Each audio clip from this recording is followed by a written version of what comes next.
Hello दोस्तों, welcome to our next video. आज इस वीडियो पर हम रिएक्ट करेंगे। वीडियो का टाइटल है Pakistan blames India for Pulwama, Satyapal Malik controversy. अच्छा, समझ गया। सत्यपाल मलिक जो पूर्व राज्यपाल रह चुके हैं जम्मू कश्मीर के, वो आजकल बहुत इंटरव्यू दे रहे हैं द लायर और रब्बिस कुमार के पास। तो ये वहीं से उठा के पाकिस्तान उनके नैरेटिव, अपना जो नैरेटिव है वो पुटअप करने की शायद कोशिश करने के लगा होगा। वीडियो हम शुरू करें, सबसे पहले मैं कहना चाहता हूँ मैंने वीडियो देखी है। वीडियो में क्वेश्चन किया गया है कि उन्होंने एयरलिफ्ट कराने की मांग की थी हमारे जवानों को, सीआरपीएफ के, जो मोदी गवर्नमेंट ने डिनाई कर दिया। ओके, मुझे इतनी गंभीर आरोप लगाते हुए जब मलिक जी कहते हैं, पहले तो समझना ये चाहिए कि सीआरपीएफ होम मिनिस्ट्री के अंदर आती है, जिसके अभी करंट मिनिस्टर जो है होम मिनिस्टर वो अमित शाह हैं। और जो एयरलिफ्ट करने की बात है तो एयरलिफ्ट करती है मिलिट्री या एयरफोर्स, जो आती है डिफेंस मिनिस्टर के अंडर, या डिफेंस मिनिस्ट्री समझिए। उसके अभी राजनाथ सिंह हैं। तो अगर सत्यपाल मलिक ये कह रहे हैं तो क्लियर इंडिकेशन होगा कि डिफेंस मिनिस्टर को भी इसकी बात होगी। और अगर उन्होंने खाली वोकली ये बोला है, किसको बोला है, वो कह रहे हैं कि मैंने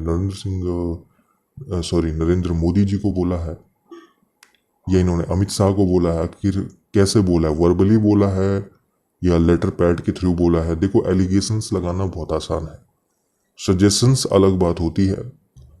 सिक्योरिटी रीजंस जो होते हैं, यानी कंसर्न्स जो होते हैं, वो बेसिकली हर जगह होते हैं कंसर्न्स। और ये अंडर जो होती है ना, पर्दे के पीछे वाली मीटिंग्स होती हैं, जिसमें हमें डिस्कशंस शायद बहुत सारी चीज़ों पे होती है जिन्हें बाहर नहीं आना चाहिए मेरी समझ से। लेकिन अगर सत्यपाल मलिक जी ये इस बात की गंभीर एलिगेशन लगा रहे हैं तो उनके पास कुछ ना कुछ अपना प्रूफ होना चाहिए कि जिसमें उन्होंने रिटर्न कुछ दिया हो या अपनी तरफ से लेटर वगैरह दिया हो। देखो, मुझे नहीं पता कैसे ये सारे काम करते हैं, लेकिन डेफिनेटली राज्यपाल का पास अथॉरिटियन जब भी कुछ संवाद करता है पीएमओ से या डिफेंस से, तो कुछ ना कुछ ऑफिशियल्स लेटर्स के थ्रू ही करता होगा। और अगर ये है तो फिर उनको जाहिर कीजिए, तब जाके हमें होल सिनेरियो समझ आएगा।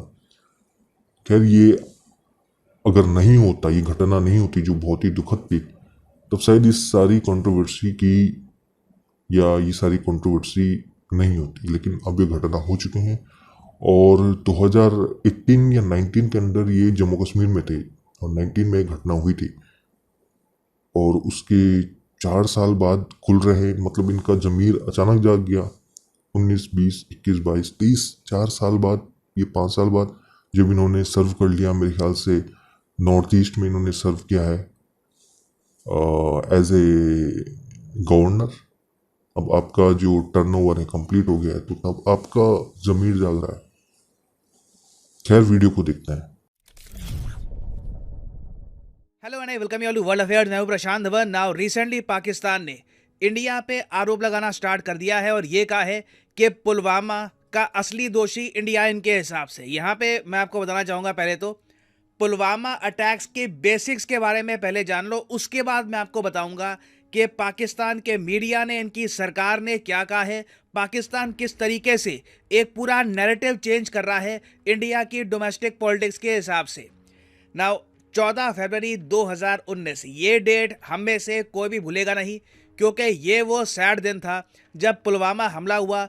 40 सीआरपीएफ के जवान वीरगति को प्राप्त हो गए। श्रीनगर से जम्मू हमारे सीआरपीएफ के जवानों को मूव किया जा रहा था। रास्ते में एक आतंकवादी आया, आरडीएक्स के साथ सुसाइड बॉम्बिंग करी और एक बड़ा ब्लास्ट हुआ। नाउ इस अटैक की जिम्मेदारी ओपनली ये रिकॉर्डेड है, ये चाहे यूएन में आप देख लो, कहीं और देख लो, इट इज रिकॉर्डेड कि पाकिस्तान बेस्ड जो आतंकवादी संगठन है जैश ए मोहम्मद, इसने खुद क्लेम करी थी रिस्पॉन्सिबिलिटी कि इन लोगों ने पुलवामा हमला करवाया है। यहाँ पे आप देख पाओगे यूएन का जो सिक्योरिटी काउंसिल है, इन लोगों ने भी जब पुलवामा हमले की निंदा करी, ये कहा कि ये हमला बहुत गलत हुआ है, हम इसकी निंदा करते हैं, तो इस टेक्स्ट में भी ना प्रॉपरली लिखा हुआ था कि जैश ए मोहम्मद ने ये अटैक करवाया है। और इंटरेस्टिंग बात देखिए, जैश ए मोहम्मद की जो ऑफिशियल वेबसाइट है वहाँ पे इन लोगों ने क्लेम भी किया कि ये अटैक इन्होंने किया है, मगर पाकिस्तान काफ़ी ज़्यादा यहाँ पर डिफेंसिव हो गया, क्योंकि since Jaish e Mohammed Pakistan based terror outfit है, पाकिस्तान के उस वक्त के जो विदेश मंत्री थे शाह महमूद कुरैशी, इन्होंने बार बार ये बोलना स्टार्ट कर दिया कि हमें पता नहीं है कि जैश ए मोहम्मद ने अटैक करवाया है या नहीं करवाया। इवन दो कई बार जर्नलिस्ट ने इनको ये कहा कि वो लोग खुद कह रहे हैं कि उन्होंने ये अटैक किया है, आप लोग कह रहे हैं कि ये अटैक उन्होंने नहीं करवाया। ये जो छोटी सी क्लिप है ये आप देखिए, बहुत ही इंटरेस्टिंग क्लिप है। An attack on Indian territory by a Pakistani-based militant group, Jaish-e-Mohammed. Now it's wide. We are not sure of that. Well, you're not sure that Jaish-e-Mohammed is based in Pakistan? No, or no, that no, Jaish-e-Mohammed no, claimed no, responsibility for it? They have not. They have claimed responsibility They for have it. not. There's confusion on that. Where's the confusion? The confusion is that the leadership, when contacted, they said no. Which the leadership's been contacted by who, sorry? By people over here. They say they deny that. That's the confusion. The So point is, who's contacted? मुझे literally यहाँ पर जो है, जो reporter question कर रहा है ना, रिपोर्टर की जो एक्सप्रेशन है सेम मेरे एक्सप्रेशन है। ये क्या ही बोलो, पर एक्सप्रेशन देखिए रिपोर्टर की, इज खुद भी फ्रस्ट्रेटेड आई आंसर सुन के। The leadership of Jaish-e-Mohammed in Pakistan? they're people who are known to them. They're people who are known to them. And they've said that we weren't responsible. They claim no responsibility. But they issued a press release on their official channels. We all received what it. What I'm saying is there's confusion. There are conflicting reports on it. The kind of consensus seems to be, because this claim of responsibility came through the official channels, that Jaish-e-Mohammed was responsible, and the perception is that Pakistan has never really cracked down on militant groups that target India. Now ये video बहुत ही ज़्यादा important है, क्योंकि इस video में आप देख पाओगे पाकिस्तान की गवर्नमेंट ने किस हद तक कोशिश करी खुद को पुलवामा टेरर अटैक से दूर रखने की। ये दुनिया को बताया कि देखो, जैश ए मोहम्मद तो पाकिस्तान बेस्ड आतंकवादी संगठन है ही नहीं, मगर सिंस जैश ए मोहम्मद को यूएन भी मानता है कि ये पाकिस्तान बेस्ड है और जैश ए मोहम्मद ने खुद रिस्पॉन्सिबिलिटी ली थी इस अटैक की, तो पाकिस्तान देखो ब्लेम से बच नहीं सकता। मगर इंटरेस्टिंग बात देखिए, आज भी 2023 में 4 साल हो गए हैं पुलवामा हमले को, आज भी ना 2023 में पाकिस्तान कहीं से भी इनको दिखता है, कुछ रोम दिखता है, तो वहाँ पर एक नया नैरेटिव बनाने की कोशिश करता है कि देखो पाकिस्तान को ब्लेम किया गया था पुलवामा हमले के लिए। यहाँ पे आप देख पाओगे इनके मीडिया का आर्टिकल है, इनकी हेडलाइन कहती है कि जो जम्मू कश्मीर के पूर्व गवर्नर हैं, इन्होंने मोदी गवर्नमेंट का प्लान एक्सपोज कर दिया पाकिस्तान को ब्लेम करने का फॉर द पुलवामा अटैक। देखो, चाहे हमारे यहाँ जो भी डिस्कशन हो रहा हो, पाकिस्तान पर ब्लेम हटेगा नहीं, क्योंकि आतंकवादी संगठन वहाँ का है। उस आतंकवादी संगठन ने ऑफिशियली क्लेम किया था कि उसने हमारे जवानों पे अटैक किया है। मगर यहाँ पे आप देख पाओगे PTV वर्ल्ड, जो पाकिस्तान का सरकारी न्यूज़ आउटलेट है, इन लोगों ने ये ट्वीट करी, ये यहाँ पर दिखा रहे हैं कि जो एक्स गवर्नर हैं कश्मीर के, इन्होंने फाइनली साइलेंस तोड़ा है। इन्होंने एक इंटरव्यू के दौरान ये बता दिया कि देखो क्या था कि इनिशियली जो प्लान था कि श्रीनगर से जम्मू हमारे CRPF के जवानों को भेजा जाएगा, रास्ते में पुलवामा आना था। पुलवामा में जब गाड़ियाँ रुकी उस वक्त एक सुसाइड बॉम्बर आया, उसने ब्लास्ट कर दिया। तो गवर्नर के हिसाब से ना एक सजेशन ये भी आया था कि हम जवानों को एयरलिफ्ट कर दें, क्योंकि जम्मू कश्मीर हाईवे से निकलना थोड़ा अनसेफ हो सकता है। इनका ये कहना है कि ये सुझाव आगे दिया गया था, उस पर आगे इम्प्लीमेंटेशन हुई नहीं और फिर ये अटैक हो गया। हालांकि इन्होंने बहुत सारी और बातें भी बोली हैं।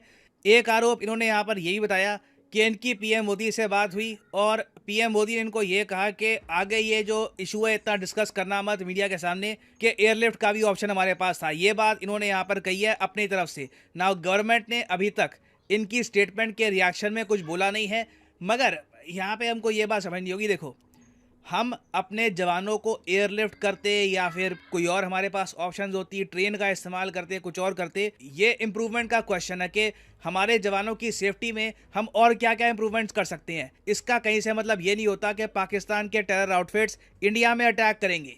मगर आप लोग यहाँ पर खुद ही समझ सकते हैं कि जब जम्मू कश्मीर के फॉर्मर गवर्नर ये ओपनली कह देते हैं कि देश के नेशनल सिक्योरिटी एडवाइज़र और देश के प्राइम मिनिस्टर ने इनको ये कहा था कि एयरलिफ्ट वाली बात को लेकर ज़्यादा कुछ बोलना मत, और आगे ना इंटरेस्टिंग बात देखिए, इन्होंने लंबे समय तक कुछ बोला भी नहीं, अब जाकर 2023 में ये बात मैं वही मैं कह रहा हूँ प्रशांत सर, जो वीडियो बना रहे हैं प्रशांत जी, यार वही मैं कह रहा हूँ, इतने साल तक इनका जमीर नहीं जागा, अचानक जब इनको पूरी छुट्टी हो गई है तब क्या। मेंशन करी है कि हमारे पास एयरक्राफ्ट का ऑप्शन था, वो हमने क्यों नहीं यूज़ किया। सीआरपीएफ के जवानों को और ज़्यादा सेफ रूट हम दे सकते थे, और इस बात को लेकर इंडिया में कई और पॉलिटिकल पार्टीज़ हैं, ये भी ये क्वेश्चन उठा रही है कि सीआरपीएफ के जवानों को 2019 में एयरक्राफ्ट से हमने एयरलिफ्ट क्यों नहीं किया। नाउ वैसे मैं आपको ये बता दूं कि सीआरपीएफ के जवानों को यूजुअली, मैं रूटीन बेसिस की बात कर रहा हूँ, एयरलिफ्ट इतना किया नहीं जाता जम्मू कश्मीर में। यूजुअली जो मेन मोड ऑफ ट्रांसपोर्ट है ये रोड से ही रहता है।